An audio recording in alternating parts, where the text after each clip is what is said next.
কাউকে দুনিয়া আল্লাহ 1000 বারও যদি দেয় কিছুই দেয় না। কাউকে আল্লাহ তাআলা ইবাদতের তৌফিক দিছেন, তাকে আল্লাহ তাআলা শ্রেষ্ঠতম নিয়ামত দিছেন। ইমানের চাইতে দামি কিছু নাই, সেজদার চাইতে দামি কিছু নাই। লা সাজদাতুন ওয়াহিদাতুন খায়রুম মিনাদ দুনিয়া ওয়া মা ফিহা। নবী সাল্লাল্লাহু আলাইহি সাল্লাম বলেন, একটি সেজদা দুনিয়া এবং দুনিয়ার মধ্যে যা কিছু আছে সব কিছুর চাইতে দামি।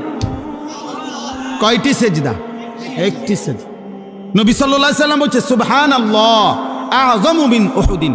একবার সুবহানাল্লাহ বলা উহুদ পাহাড়ের চাইতে ভারী নাকি? তাহলে পৃথিবীর লক্ষ কথার চাইতে এক সুবহানাল্লাহর ওজন কত?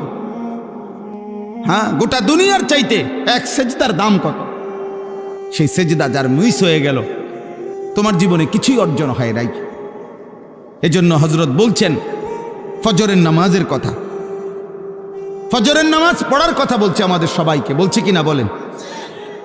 কোরআনুল কারীমের মধ্যে আল্লাহ তাআলা বলছেন, ইন্না কুরআনাল ফাজরি কানা মাশহুদা।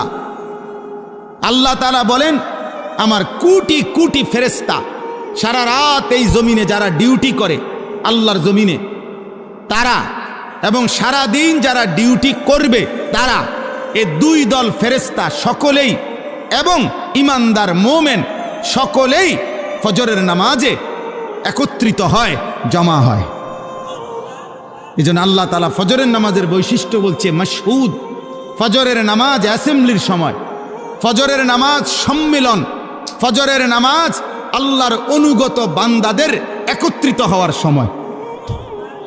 আল্লাহর কোটি কোটি ফেরেশতা, তাজতামিউ মালাইকাতুল লাইল ওয়া মালাইকাতুন নাহারি ফিল ফজর। নবীজি বলছে, রাত্রির যত ফেরেশতা ডিউটি করে, দিনে যত ফেরেশতা ডিউটি করবে, সব ফজরের নামাজে মসজিদের জামাতে উপস্থিত থাকে।